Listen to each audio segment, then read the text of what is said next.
South, the Pinewood High School Incident. Chapter 3. I don't care what you say, Queen Amber bellowed as she sat across from her only subject in the school lunchroom. You keep freaking out and messing up the cool things I set up. Cassidy, relieved that her best friend wasn't murdered by the two strangers, sat in silence as she ate her homemade meal to Amber's abuse. The weight of the other night was still fresh in her mind, thinking about what she would say to Jessica if she saw her again. The thought of abandoning the group made her cringe as she sipped her drink. She wondered, even after being slapped, if Miss Hadley would consider her joining. After all, it was the first group of people that wasn't Amber that seemed to want her for what she was. Are you even listening to me, big girl? Amber huffed, while taking a bite of her pizza. I'm glad that you're okay, Amber, Cassidy smiled as she continued with her meal. The rest of the week was surprisingly quiet, with most of Cassidy's time being spent focused on her studies and chatting with Amber as if nothing had happened.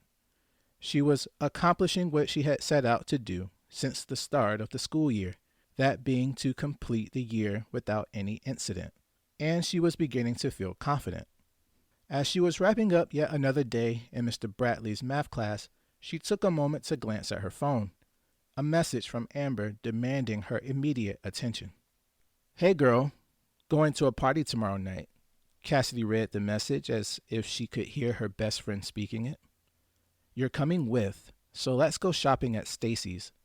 Cassidy sighed at Amber's forwardness, knowing that she was trying to get her to explore and grow, but always in the wrong ways. Cassidy didn't get a chance to respond, as, when she was about to, the bell for the end of day rang and forced her to put her phone away. A quick stop at her locker to put some of her books away was all she needed to move along to the bus ramp and leave the school.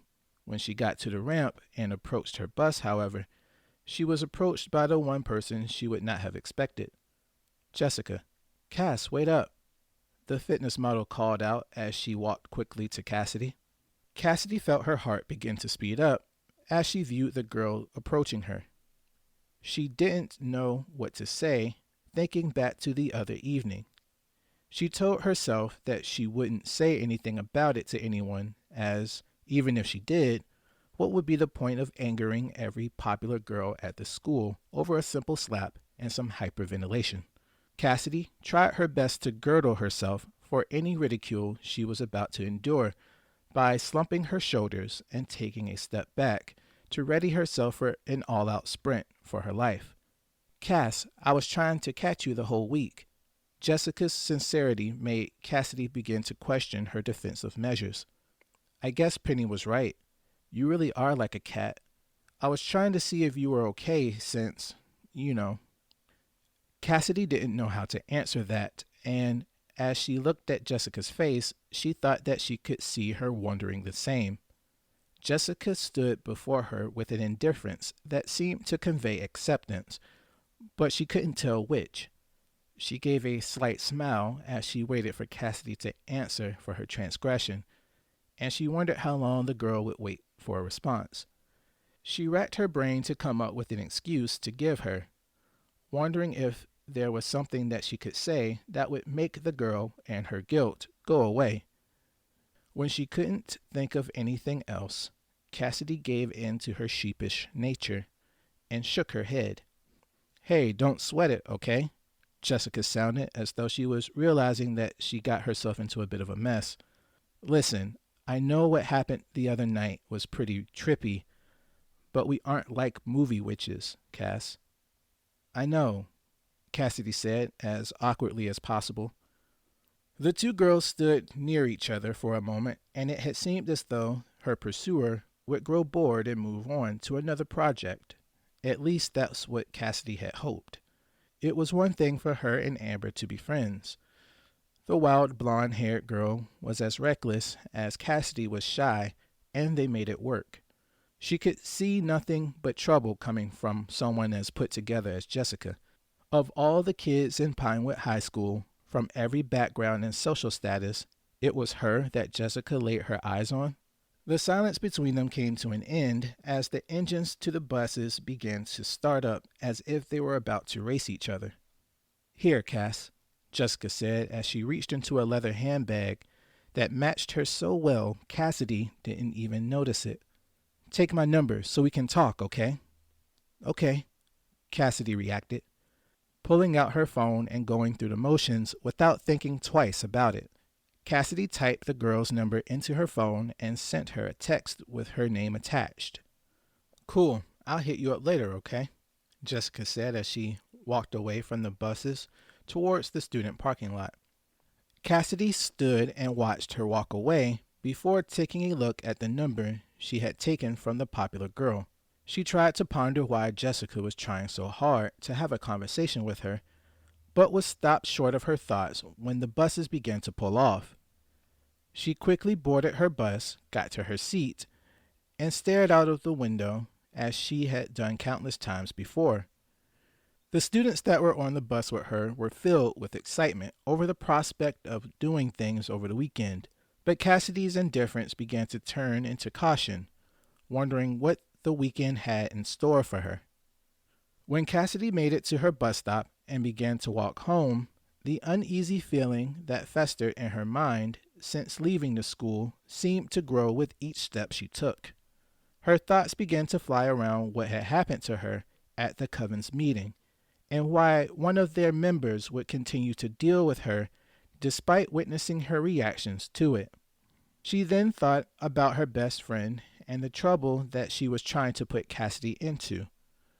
With the insistence to go to the party she didn't want to attend, Cassidy's frustration as to the seeming lack of options began to weigh on her.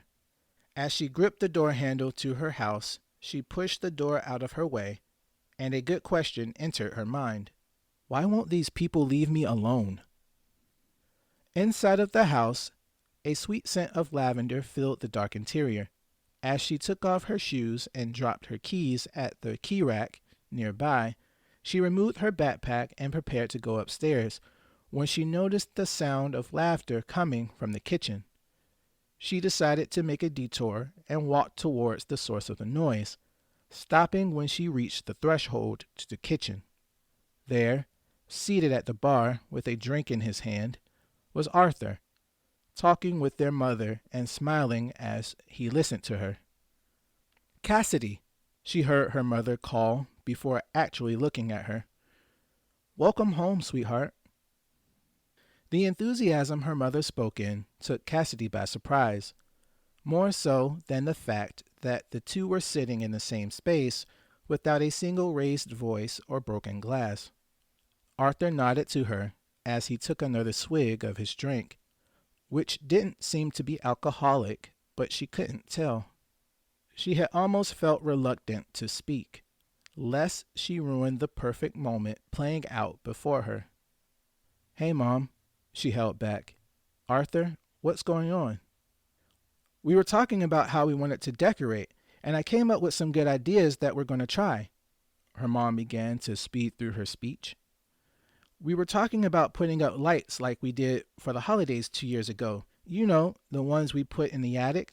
They might not work well, so I'll have you and your brother go to the store and—" "Calm down, Sandra." Arthur refocused her. "I'm the one that has to pay for all of this." Cassidy looked at them as they continued to go back and forth about the styles and positions of decorations, all of it making her want to shed tears at the thought of them existing in a bubble away from the pain they had went through. It was as if Cassidy was viewing them through a mirror, existing in an entirely different universe, one where there was no loss and they were a happy family again. The laughter and enjoyment she had longed for played out in front of her almost like a movie. The illusion she was witnessing continued to prevail until, after getting overly excited, her mother made a crack in the glass that sent Cassidy's constructed reality crashing down.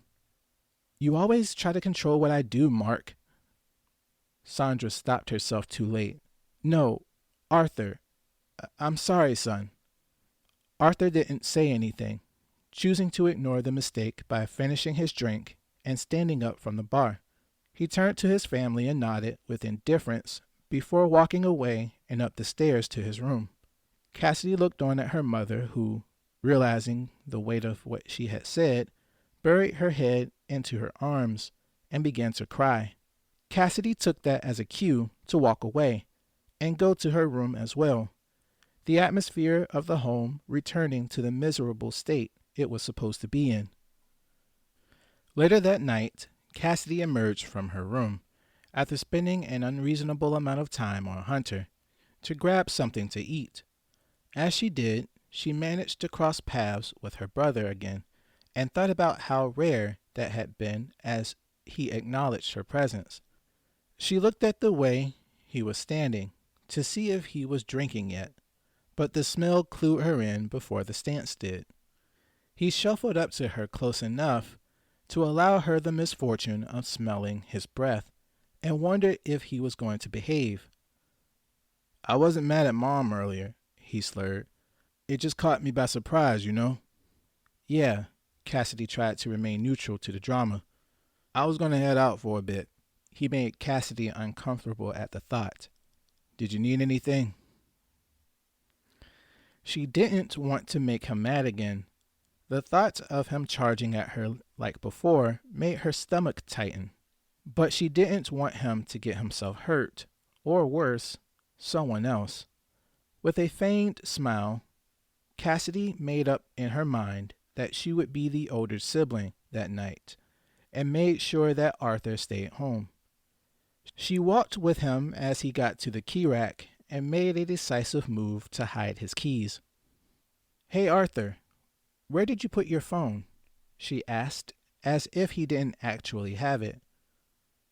"I don't know," he stammered as he looked around, as if expecting to find it staring at him like a person. "You should go check your room." Cassidy maintained a level of cool that surprised her. With an indignant shrug of his shoulders, her brother began to take her up on the offer, and took a few steps towards the stairs before stopping and turning to face her again. Cassidy's heart skipped as she stared at her towering drunk brother and waited for her plan to fail. To her shock, however, Arthur staggered over to her and threw all of his weight on her while giving her a hug. It was so out of their normal means of communication that Cassidy let out a yelp, which made Arthur quickly release her. "Oh, hey, my bad," he said as he caught himself before stammering back. "You look like you were sad and—" "You have to warn me before you do stuff like that," Cassidy said in a stern manner that she didn't mean. "I'm okay, you just surprised me." "Listen, I'm your brother, Cass," Arthur confessed. "I'm always going to be there for you, and I know I messed up before. I shouldn't have. I'm not going to." Arthur held his hands to his mouth and made a sort of head motion to indicate that he was about to lose whatever was left of dinner. Cassidy braced herself for what was going to be a night full of cleaning up Arthur's puke, but he managed to control his outburst, reducing it to a loud burp that echoed throughout the house. Cassidy stared at her brother for a moment, and then the two of them burst into laughter, Arthur doing his best to be slightly louder than her.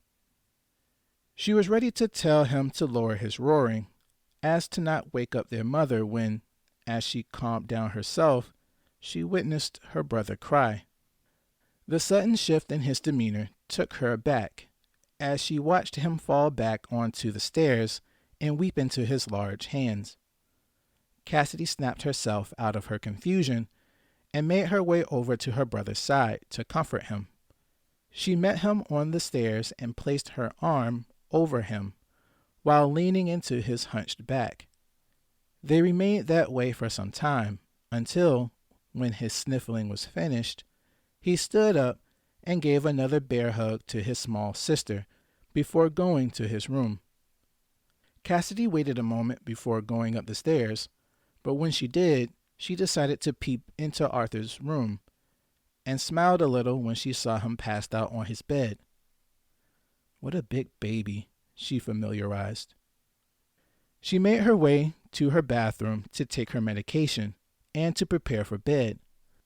But when she had gotten there and looked at herself in the mirror, she saw that she had dried tear marks under her eyes. She tried to wipe them away, but as she began to wipe her face, she saw more tears rushing to fill the space. She stood there, under the pale light of the energy-saving light bulbs of the small bathroom, and continued wiping for what had seemed an eternity. She gave up when she understood that she wasn't done with her crying yet, her memory serving to remind her that her family was suffering alongside her. Dawn came to the city of Pinewood quicker than Cassidy had realized. The early morning sunlight managed to shine through the thick curtains she was proud of owning and cast a beam of light onto her face. The searing oppression that was the sun made her turn sharply in her bed to avoid being awakened at such an early time. She was fond of sleeping in on weekends and didn't want to give her family the idea that she was willing to start chores at daybreak, like someone from the 20th century. As she tried her hardest to drift back to sleep, however, the sound of vibrations reached her from her vanity. She thought about the only person that would call her and pondered what trouble Amber found herself in to call so early. She groaned a little as she rolled around in her bed to reach the phone and sighed when she retrieved it. When she saw who it was that was calling her, however, she quickly sobered up and hesitated to answer for a different reason. It wasn't Amber who was calling, it was Jessica. Cassidy cringed as she swiped to answer the phone call and left a good pause between her action to insinuate her indifference to the person calling. She groaned a little as she rolled around in her bed to reach the phone and sighed when she retrieved it. When she saw who it was that was calling her, however, she quickly sobered up and hesitated to answer for a different reason. It wasn't Amber who was calling, it was Jessica. Cassidy cringed as she swiped to answer the phone call and left a good pause between her action to insinuate her indifference to the person calling. Hello? She tried to sound as if she was already up, but Jessica heard through the rouge. Hey, Cass. Jessica's enthusiasm was like a shot of coffee. Sorry to wake you, but I was wondering if you were free today. I wanted to continue talking to you about before. Oh, it was nothing really, Jess. Cassidy felt strange, being so casual. I'm okay, honest. Cassidy knew that she wasn't convincing, but she didn't know how to continue a conversation revolved around her inability to express how she felt. The honest response she felt she should have given was that she was not okay with being told that she was special, to then being slapped in the face by a teacher and made to walk home. The event began to play itself again as she listened to what Jessica was trying to explain away. That was until she heard something that made her refocus on the girl on the other end of the phone call. Yeah, you should come out to the farm, and we'll talk more out here. What do you think? Yeah, okay. Cassidy reacted without thinking again. Cool. Send me your address and I'll come pick you up, okay? Jessica's tone suggested that she was smiling. Cassidy did as she was commanded, and shortly after the phone call ended, Cassidy sat back on her bed and tried to process all that had happened in that moment, but nothing was connecting until she looked at herself in the mirror. She saw the gaze of a girl who was not ready to go into her backyard, let alone go to someone's farm to talk about coven affairs. She resigned herself to her choice and got out of bed to do something with her hair, to not give off the impression that she was a mess of a person. Cassidy felt like a child sitting up and watching cartoons while eating a bowl of cereal, and she loved every bit of it. The house was churning from the going ons of Arthur and her mother getting themselves ready to leave for an appointment. Her mother was to be seen for an update to her medications, and Arthur was the only one able to drive, so she was about to be alone for a good half of the day. As she continued with her nostalgia trip, Arthur walked into the kitchen and grabbed some pain pills from out of a cabinet. Rough night? Cassidy smirked. Arthur didn't say anything in response to her sarcasm, except release a grunt as he swallowed the medication and began to brew himself a coffee. Moments later, after the coffee was made, her mother came down the stairs and entered the kitchen as well, dressed as if she was being forced to take Arthur to soccer practice. She chuckled at the thought and continued with her demanding bowl of cereal while switching the channel to some other cartoon. "Oh, hey, Mom," Cassidy said as she swallowed another mouthful. "I was going to go out later with a friend, okay?" "Yeah, okay, Cassidy," her mother said without paying much attention to her. "Arthur, I'm ready to go now." "Sandra, you should go put another shirt on at least," Arthur contested. "They're going to think that you're not doing better." Their mother stared at Arthur for a moment as if she wanted to tell him off, but surprisingly didn't engage with him and walked back upstairs with a sigh.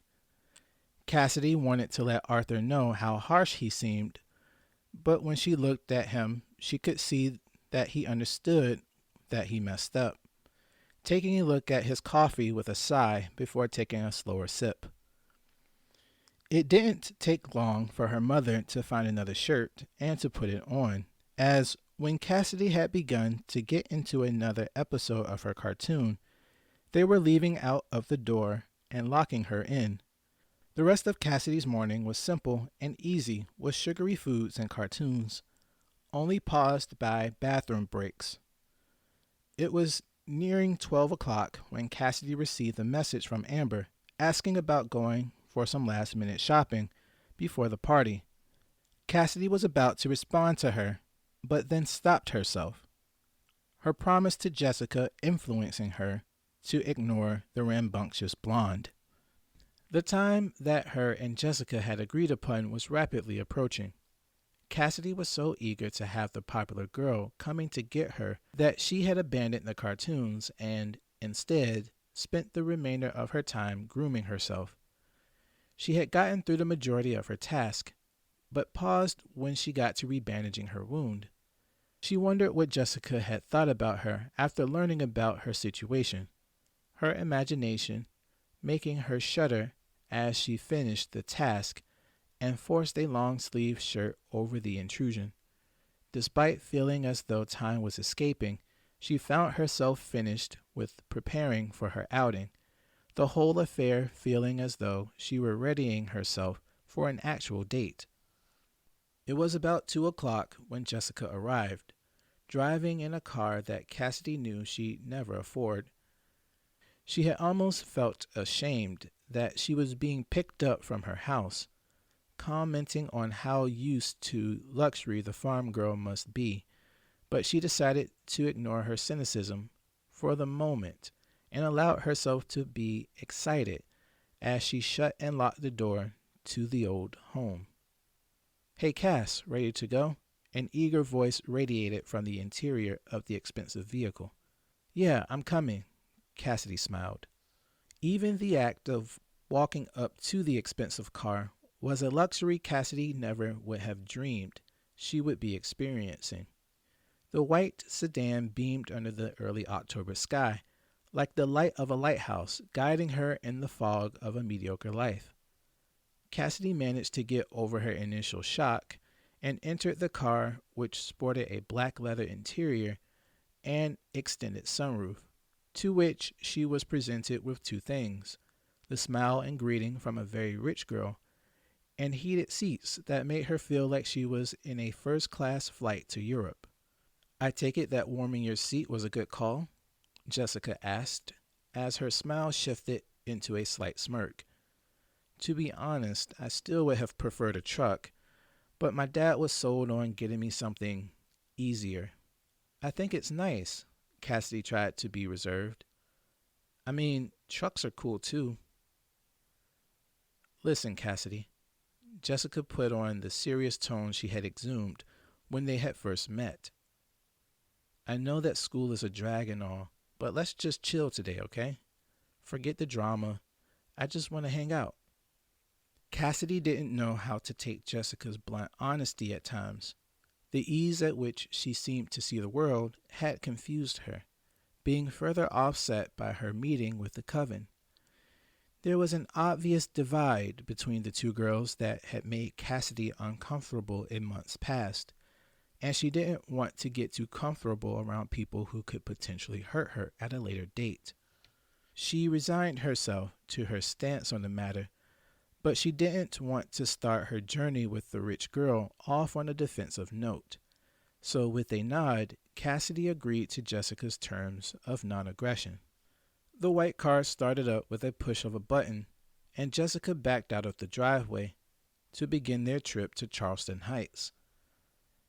Not even a few moments after pulling off did Jessica decide that they would not ride in silence, turning to a music app to entertain them through the light traffic of the day.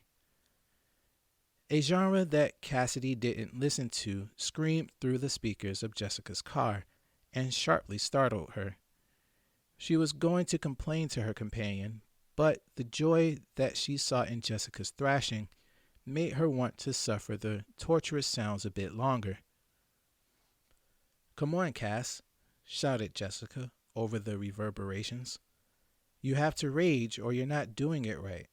The most that Jessica got out of Cassidy was a few shoulder shrugs and a head nod or two before the song ended.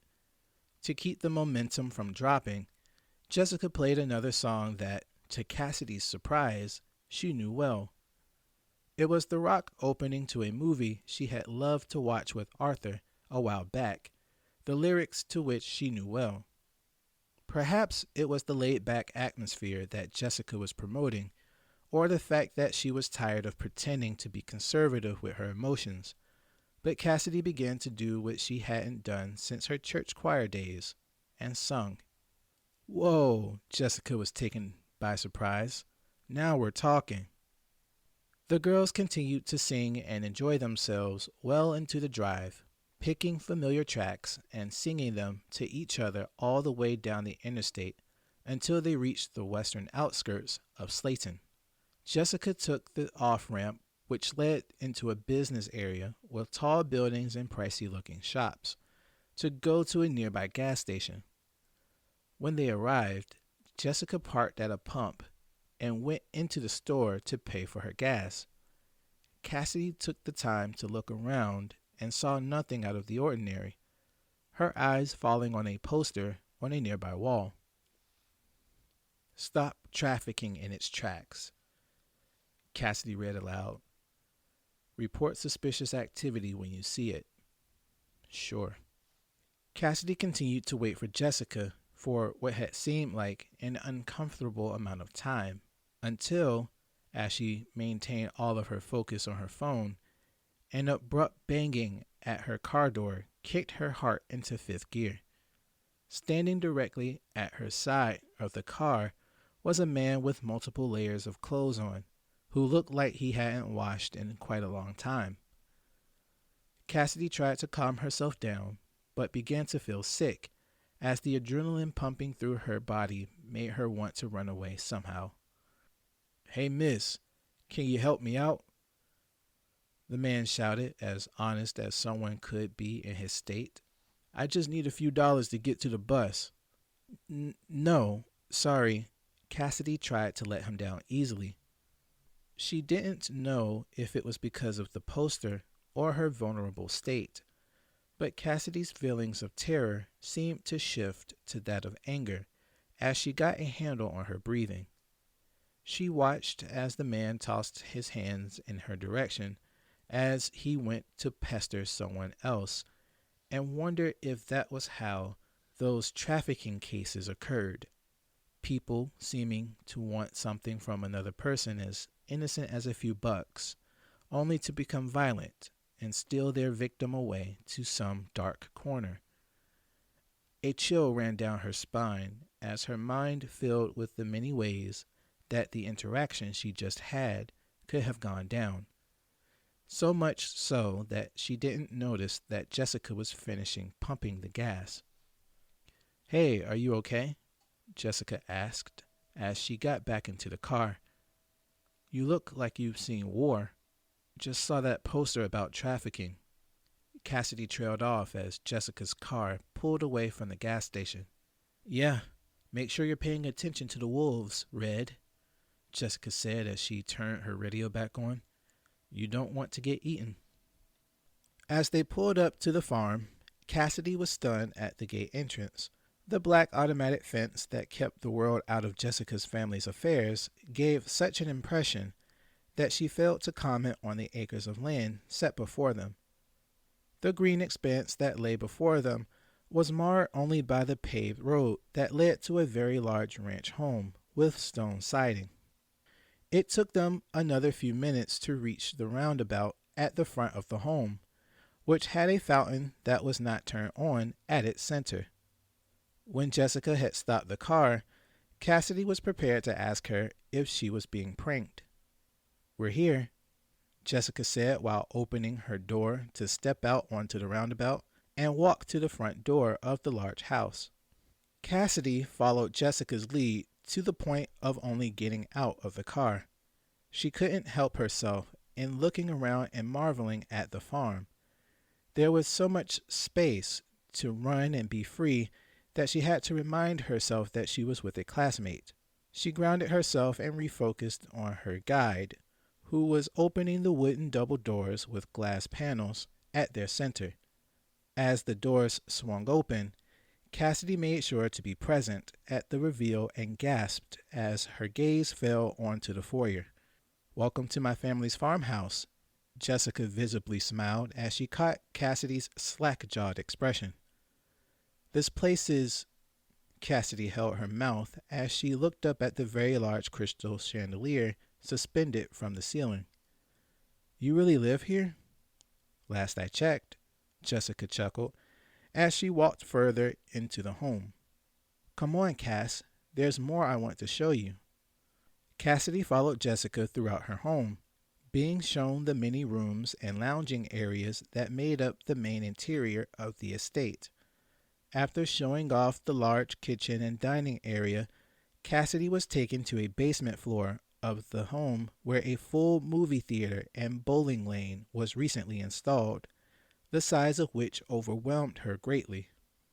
They toured a few more areas before reaching the last of the rooms to the home, Jessica's own bedroom. "I had to save the best room for last," she said as she opened the door to a bedroom that would fit several of Cassidy's bedrooms in it. Jessica's bedroom featured a raised ceiling, a north-facing multi-pane window with proper blackout curtains, a leather couch that faced a mounted 70-inch TV, and a king-size bed with all the pink a girl could ever want. There was so much to take in that Cassidy didn't move from the entrance to the room until Jessica physically moved her and sat her on her bed. As Jessica went on with her explanation of her lifestyle and her family's background, Cassidy took the chance to imagine what life would be like if she was in Jessica's shoes. She thought on how the influences of the world forced her parents' hand, and wondered if they had it made like Jessica's family, how their situation would be different. When it seemed as though Jessica was finished, Cassidy stood from her seat, faced Jessica, and bowed to the girl's perceived royalty. With another chuckle, Jessica gave a curtsy gesture and walked over to her desk in the northwestern corner of the room that housed a seemingly expensive laptop. "Here's where I keep tabs on everyone using my sophisticated hardware," Jessica said as she opened the computer. The image of a group photo featuring her, Heather, and some other boys wearing sports jackets was plastered as the screensaver. Upon closer inspection, Cassidy instantly recognized one of the boys displayed and drew closer to confirm her suspicion.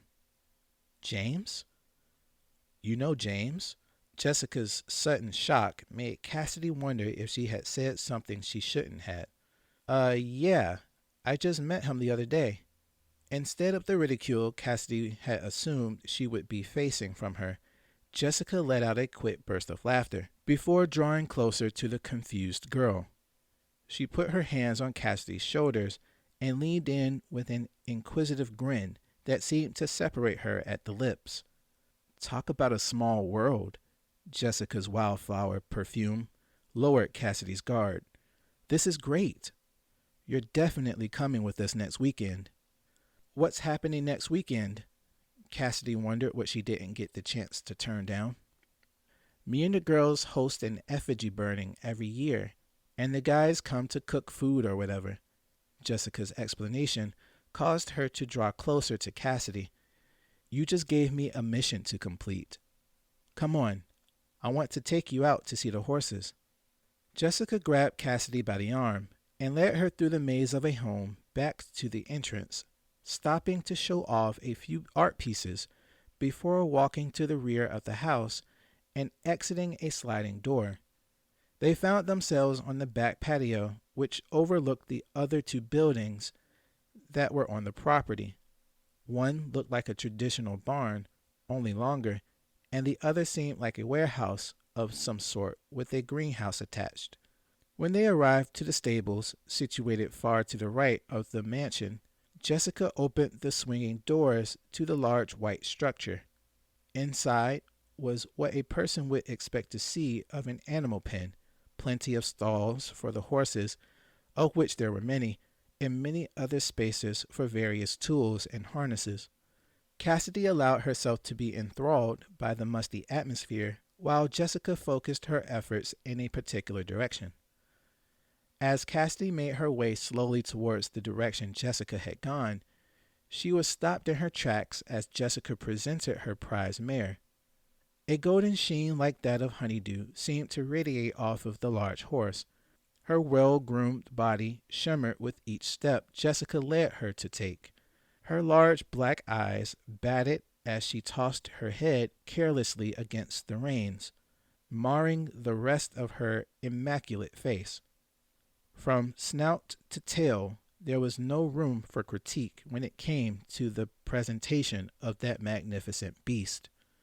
Cassidy managed to control herself long enough for Jessica to get close enough with her horse before she instinctively extended her hand to touch the horse's face. Her name is Goldilocks, Jessica presented with the enthusiasm of a car salesman. So original with the name, right? I don't think that beautiful cuts it with her, Cassidy said while stepping to the side of the horse to continue her inspection. I post on Hunter about her all the time, Jessica continued to rub it in. So many people love looking at horses and how to ride them. I was thinking about starting a tutorial series. The girls continued to inspect the horse for a good amount of time before Jessica had gotten a great idea. Cassidy was taken to where the saddles were for the horses and was made to pick the one made for Goldilocks, taking it back and putting it onto the golden horse with a bit of difficulty. Once the horse was inspected by Jessica, she walked the horse and Cassidy out to the start of the riding courses. Jessica turned to the confused Cassidy and told her to hop onto Goldilocks. What? Cassidy protested. Nope, it's too late for that, Cass, Jessica said as she drew closer to her to help her get on. Cassidy wasn't sure if it was the fact that she had never ridden a horse before, or if it was because she was still reeling from the immense wealth being presented to her, but she was beginning to feel anxious at the thought of so many new things. As she was prepared to make an excuse, however, Jessica put her hand on Cassidy's shoulder and stared at her with her attractive hazel eyes. Her calm demeanor managed to wash over Cassidy and made her feel a bit more at ease, leading her to put her hand onto the saddle to ready herself to mount. With the same confidence in her speech as she had with everything leading up to that point, Jessica counted down for Cassidy and tossed her up on the final number. Whoa, there you go, Cass. Jessica's praise made Cassidy blush a little. How does it feel? It it feels good. Cassidy fought with her instincts to jump off. It feels weird, like I'm working out my abs. Don't worry, you'll get used to it, Jessica said as she prepared to lead Cassidy and Goldilocks around. Hold on to the reins and don't let go, okay? With a tug of the leather twine that made up the reins of Jessica's horse, Cassidy jerked back as Goldilocks began to trot forward. The bright coat of the animal seemed to be reflecting the sunlight itself as Cassidy managed to maintain control of her positioning in the saddle. They carried on with riding the horse for an hour, of which Cassidy didn't notice, before Jessica let go of the support reins entirely and watched as Cassidy lost herself in the joy of the moment. When done, Jessica managed to catch up to the two adventurers and regain control of their freedom. By that time, however, Cassidy could have sworn that her and Goldilocks were bonded. Hey, get your own horse, Jessica teased as she praised Cassidy for her quick adaptation. I kid you not. There are older people who will not even pat her. Fear makes for a terrible mistress. I can't believe how awesome that was, Jess, Cassidy expressed with little abandon. I can't believe I. It wasn't like she had hurt herself while riding or thinking about something sad, but for whatever indeterminate reason, when she dismounted Goldilocks, Cassidy broke down and began to sob. Jessica did as she had done in the meeting that night and rushed to hold her, allowing Cassidy's emotions to rise to the surface. The beauty of the day had finally caught up to her, and she was more than okay with showing her real self to the horse she rode and to her new friend, who accepted her for who she was. A bit more time had passed, and Jessica managed to sit Cassidy on a nearby bench to let her gather herself. She went to put Goldilocks back into her stable before returning to Cassidy, who had managed to calm down well enough. Jessica sat beside her and made Cassidy lay her head in her lap for a while. It took another few moments before Cassidy felt as though she had let all of her pain out. Jessica ran her fingers through Cassidy's hair as they spoke plainly to each other. We weren't told anything about what happened with you before your dad. Jessica stopped herself. Before the accident. I was lonely, Cassidy struggled. I had friends before. We were best friends since elementary school. People grow up, you know. They had their own opinions, and I became an afterthought. Lydia said Jessica prepared herself for the weight of the answer she was about to get. She said that you. Cassidy felt the all too familiar knot develop in her throat as she prepared to answer for her sins. She did her best to keep it hidden from everyone, but with the teachers being made aware for her safety, she never felt a confession was enough. To her, the situation went deeper than others could allot the mental energy to handle, and she didn't blame them for it. It was too much to let go of, and what she feared more than letting go was the pit in her soul she felt would consume her if she did. One day, when school was over, I was alone in the house and she pushed herself past her hesitation. I just asked myself, what was the point, you know? When I didn't get an answer, I grabbed a kitchen knife and Cassidy, you don't have to tell me. Jessica's sweet words seemed to encourage Cassidy to push onward. The first time, I was too scared to do anything serious, so I nicked myself across the wrist. The next time was on my thigh, and the last time, Cassidy held out her damaged arm and allowed a little of the bandage to show from the sleeve. She didn't need to see Jessica's face to know that she was shocking her new friend with her confessional, and she began to feel gross. Her mother would always tell her that everyone had problems, but some were bigger than others, and she shouldn't burden others with hers. Yet she felt that she needed to be honest with Jessica in that moment. She wanted her new friend to know what she was capable of, a final warning to allow her to preserve her innocence. Cass, I'm sorry I brought that up, Jessica, Cassidy said as she lifted herself into a seated position beside her. I can understand if that's too much. Before Cassidy could finish her explanation, Jessica wrapped her arms around her and held her tightly. Cassidy's eyes widened as she allowed herself to feel something other than regret. Cass, I get it, Jessica started softly. I was there too, in the same headspace. When I was growing up, I was always alone, and I felt like there was no one there to help me. Jessica stood up from the bench and paced in front of Cassidy for a bit as she talked. As she did, Cassidy watched her and thought about how she had gotten to that point.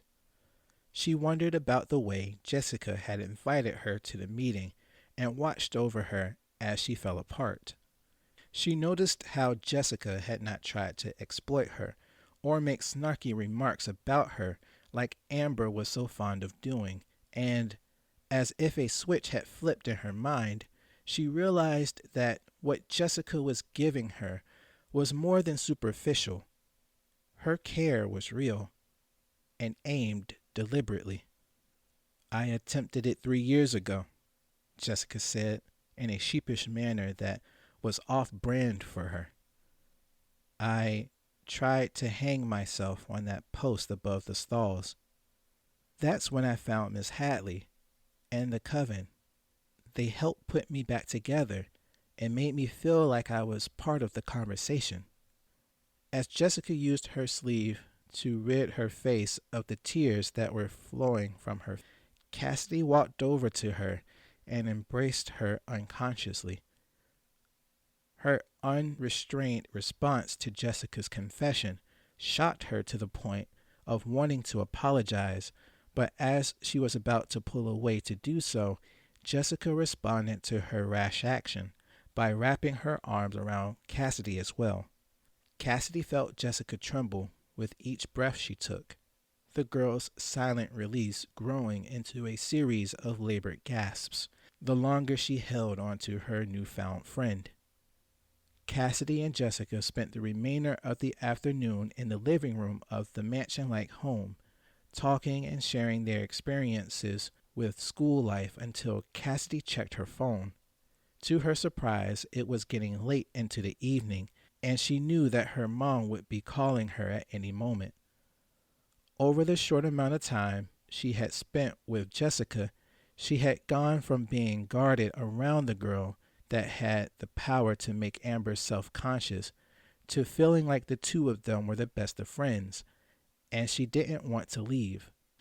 Well, maybe next time we can have a sleepover or something with the other girls, Jessica planted the idea. As you've seen, we have nothing but space out here. Yeah, that sounds cool. Cassidy helped water the idea. I could bake some stuff and bring it over if you want. I wouldn't dare miss the opportunity to judge your cooking, Cass, Jessica said as her smile warmed Cassidy to her core. The day had gone without incident, and Cassidy was left with the greatest feeling she had ever felt in such a long time. The hope and anticipation for the sleepover to come made her feel bubbly and cheerful the entire ride home, feeling free to let loose and sing along to whatever lame song came over Jessica's car radio. They stopped to get ice cream and cookies from a fast food restaurant, a celebratory cheer to cement the day as one of the best they had ever had. A sadness washed over Cassidy as the white sedan drove down the long wooded path that led to her home, and a moment later into her driveway. With a sigh, Cassidy prepared to get out of the car, but Jessica stopped her by grabbing her arm. Cassidy. Jessica's eyes beamed her emotions into Cassidy's soul. I won't tell you what to do, but please promise me that you'll think about the coven again. I know that it was a lot the last time, but I'm there, you know? I wouldn't let anything happen to you. Why? Cassidy's thoughts ran away with her. Why do you want me? I'm not pretty like you are, or rich, or smart. Cassidy could feel the anguish and frustration rushing back to ruin the great day she had, but she also knew that she couldn't blindly accept the words of someone so esteemed, acting as if it were normal for powerful nobles to deal with filthy commoners. Jessica's face frowned as she leaned away from her and, for a moment, seemed as though she was toying with the idea to hit Cassidy the same way Lydia had done. Instead of shouting or further expressing her anger, however, Jessica flipped her scowling expression into that of a half-hearted smile. If you don't remember anything else, Cassidy, make sure you don't forget this. Jessica repositioned herself in her car seat before speaking. We are in control of only two things in our lives: how we spend our time and how we use our emotions. Good night. Walking into the house, Cassidy felt heavy as she took off her shoes and walked throughout the normal, small-sized house towards the kitchen. When she got there, she plopped down onto the chair at the kitchen table and let her mind catch up to her, reliving the events of the day in her mind as if she witnessed it all through the screen of her phone. It was as if she had binged a drama series and couldn't help but ponder all of the little details. It was exciting and frightening at the same time to have someone willing to deal with her mess while also wanting to be around her. Hello, Earth to Cassidy. The faint communications from her brother echoed in her mind a bit before she snapped back to her reality. Cassidy, are you okay? Huh? Cassidy tried to center her focus. Yeah, I'm good. Okay, well, I need to talk to you about your visits. It was a conversation that Cassidy knew she was going to have eventually. The truth was that she was tired of losing her freedom. It had become an autonomous process that involved her opinions less and less. Their assessments were too complex for her, and their decision-making seemed to purposely leave her out of the decision-making. It was the lack of control that she didn't like. No simple explanations, only directions. It's not funny, Cassidy. They have the power to admit you. He wasn't backing down. We already have our hands full with Sandra. Leave me alone, Arthur. Cassidy tried to blow off the matter. I said I'll go again. Just back off. She didn't think about how loud she was getting, but the fact that Arthur's face began reflecting anger let her know that she was raising the temperature between them. She managed to find an off-ramp to the situation by telling him that it was her time of the month, to which he shook his head and backed off the topic almost entirely. He released a final volley of comments about not wanting to have to deal with their issues alone before disappearing into the house, allowing her to return to the chasm that was her thinking. Dinner was more pleasant than she thought it would be that night.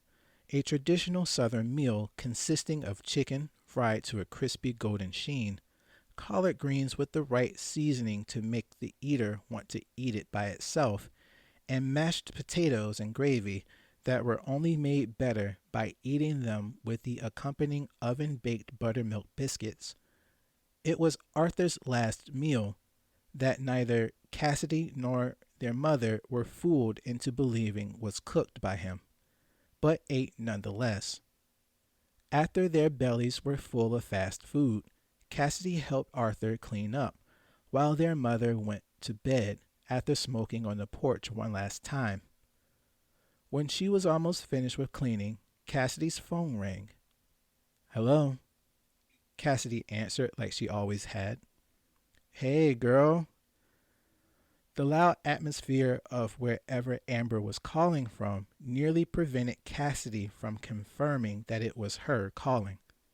"Hey, what are you doing? Why aren't you here with me like I told you to be?" Cassidy hated whenever Amber was drunk. It was the fact that she would be belligerent towards her which made Cassidy cautious when dealing with her. She didn't want to say something that would make things worse to the point of her ridiculing her the rest of the week, or for however long Amber would remember to stay mad at her for.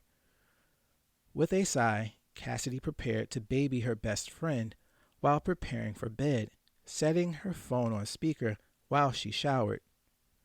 As she made her way to her mother's room to tuck her in, Cassidy mentally contrasts the day she spent with Jessica with the way Amber was talking about her, maintaining that it was Cassidy's fault that she had to ask Mandy Watkins to be her driver, and how Cassidy wished she was as cool as her. Many of Amber's drunken flare-ups were standardized in the manner of which a child was suddenly given the go-ahead to say as many curse words as possible within a few sentences. When Cassidy had finished preparing for bed and Amber seemed as though to have calmed down from the episode, Cassidy began the actual conversation that Amber wanted to have. "Are you okay for tonight?" Cassidy asked with indifference. "Yeah, I'm good." Amber sounded as though she was wanting to be hugged or something. "I just... Are we good, Cass? You don't hate me, right?" "I don't hate you, Amber." Cassidy said her reply in a way a mother would comfort her child. "I couldn't hate my best friend." There was a pause on Amber's end that made Cassidy lower her eyebrows. She didn't notice it at first, but the sudden silence from the other end had given away that Amber was no longer at the party, but she didn't make mention of where she was. Before Cassidy could inquire further, Amber seemed to jolt back to life. "Cassidy, I think I didn't mean to." It had sounded like Amber's phone was breaking in and out of signal at first, but as Cassidy focused on her best friend's words with more care, she noticed that Amber was genuinely crying. "Amber, what's wrong?" Cassidy's concern continued to mount. "Are you okay?" Another pause permeated before Amber spoke again. "Have you ever killed someone?"